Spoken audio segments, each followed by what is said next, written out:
जय Shri Krishna. Welcome back to my channel. तू खुद की खोज में निकल, तू खुद की खोज में निकल, तू किस लिए हताश है। तुझ में खुद ही तो भगवान का वास है। अर्थात तू खुद ही परमात्मा है। अपनी शक्तियों को हमें पहचानना है। आप सभी का बहुत बहुत धन्यवाद कि आप निरंतर वीडियो सुन रहे हैं और जो भी नए श्रोतागण जुड़ रहे हैं उनसे अनुरोध है कि चैनल को सब्सक्राइब करके सहयोग करें। धन्यवाद। आज का जो सवाल है वो ये है कि निरंतर हम अपने गृहस्थ जीवन में अनेक कर्तव्य कर रहे हैं, आजीविका चलाने के लिए जो कर्म कर रहे हैं, ऐसे समय में भक्ति का समय नहीं है। आप निरंतर भक्ति की बातें करते हैं तो ये समय कैसे निकालें। तो देखिए, गृहस्थ जीवन से बड़ा कोई धर्म नहीं, और यदि ये धर्म निभाते हुए हम भगवत प्राप्ति कर लें तो इससे बड़ा कर्म नहीं।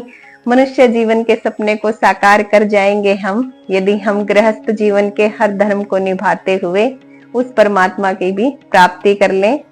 यदि आप सभी धर्म और कर्म दोनों का समन्वय करना चाहते हैं तो मेरे साथ आप पुराने कुछ उदाहरण भी देख लीजिए कि राजा जनक जैसे अनेक ऐसे श्रेष्ठ राजा हुए हैं, चाहे दशरथ थे चाहे जनक थे, जो अपने हर कार्य को कर रहे थे और निरंतर भगवत भाव भी रखते थे। तभी राजा दशरथ के यहाँ भगवान श्री राम पैदा हुए और जनक के यहाँ माता सीता।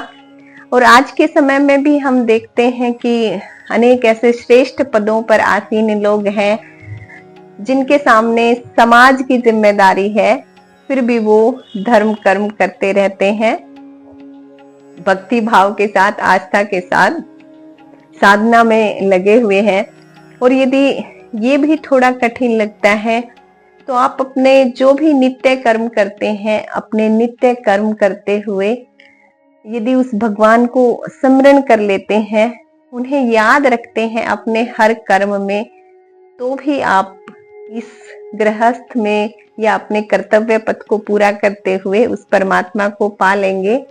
और इसके साथ यदि नाम जाप कर लेते हैं तो फिर ये कलयुग का जो समय है, इसमें हम इसी लौकिक सुविधाओं का भी आनंद लेते हुए भगवत प्राप्ति भी कर लेंगे, क्योंकि कहा गया है कलयुग सिर्फ नाम आधारा, सुमिर सुमिर नर उतरे पारा।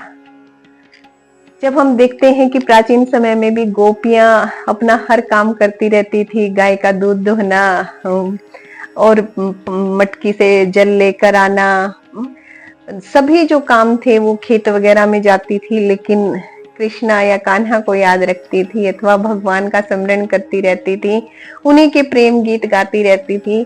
ऐसे ही यदि हम अपने हर कार्य में भगवान को याद रखें तो एक तो हम चिंता रहित रहेंगे कि हमने ईश्वर को ये बता दिया है या उनको अपना काम सौंप दिया है, परमात्मा जाने।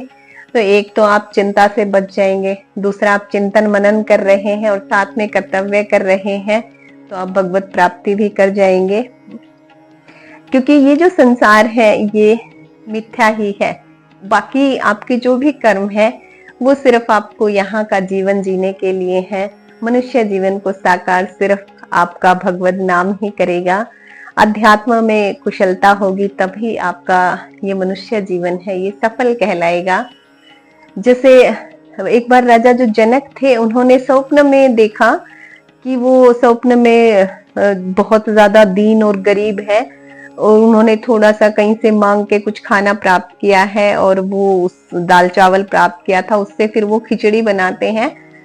जैसे ही वो खिचड़ी खाने के लिए तैयार हुई है और वो पात्र में डालने लगते हैं, उसी समय एक कुत्ता या कोई जानवर आ जाता है जो उस खिचड़ी को भी फैला देता है जमीन पर या झूठी कर देता है। तो राजा जनक जो है वो बहुत दुखी होते हैं, तुरंत उनकी आंख खुल जाती है।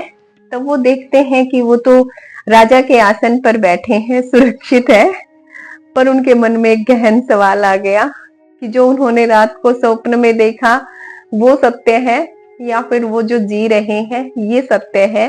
जैसे कि कभी कभी होता है हमें स्वप्न कोई बुरा आ जाता है और आंख खुल जाए, तो यदि हम देखते हैं कि सब कुछ ठीक ठाक है तो हम सोचते हैं कि शुक्र है वो सत्य नहीं था। परंतु राजा जनक को ये आश्चर्य बना रहा कि ये सत्य या वो सत्य, स्वप्न सत्य या जीवन सत्य। तो उस समय जैसे अष्टावक्र जो थे वो उनके पिता राजा दशरथ की सभा में काम करते थे। तो पहले राजा दशरथ ने सभी मंत्रियों से पूछा, पुरोहितों से पूछा इस सवाल का जवाब, लेकिन उन्हें कहीं से जवाब नहीं मिला। तो अंत में अष्टावक्र सभा में आते हैं। जब वो सभा में आते तो जैसे उनका थोड़ा कुरूप सा शरीर है, कहीं से टेढ़ा मेढ़ा, ऐसा उनको श्राप, बस गर्भ से ही श्राप मिल गया था, पिता का ही श्राप था।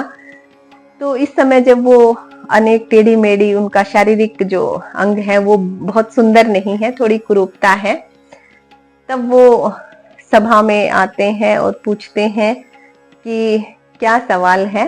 तो राजा जनक जो है वो सवाल रखते हैं कि ये सत्य या वो सत्य, जो मैंने स्वप्न देखा वो सत्य या फिर ये जो जीवन है ये सत्य। तब वो अष्टावक्र जो है वो कहते हैं कि ना वो सत्य ना ये सत्य, क्योंकि भूतकाल भी असत्य है, जो स्वप्न था वो भी असत्य है, जो हम लौकिक जी रहे हैं वो भी असत्य है, कुछ भी सत्य नहीं है। सत्य है उस परम पिता परमात्मा का नाम। और आपने सुना भी होगा, जब इंसान इस दुनिया से जाता है, मृत्यु हो जाती है और जब उसको दफनाने के लिए जाया जाता है, अंतिम संस्कार के लिए ले जाते हैं, तब बताया जाता है कि राम नाम सत्य है। तो ये बात हम पहले जान लें। अब मरने के बाद ये शरीर छूट गया, अब राम नाम सत्य है, ये बात हमें समझाने के लिए बताई गई है कि राम नाम ही सत्य है, अर्थात सिर्फ परमात्मा ही सत्य है। और उसकी भक्ति करने के लिए ही हमें ये मानव शरीर मिला है, ताकि हम जन्म मरण के चक्र से छुटकारा पा लें।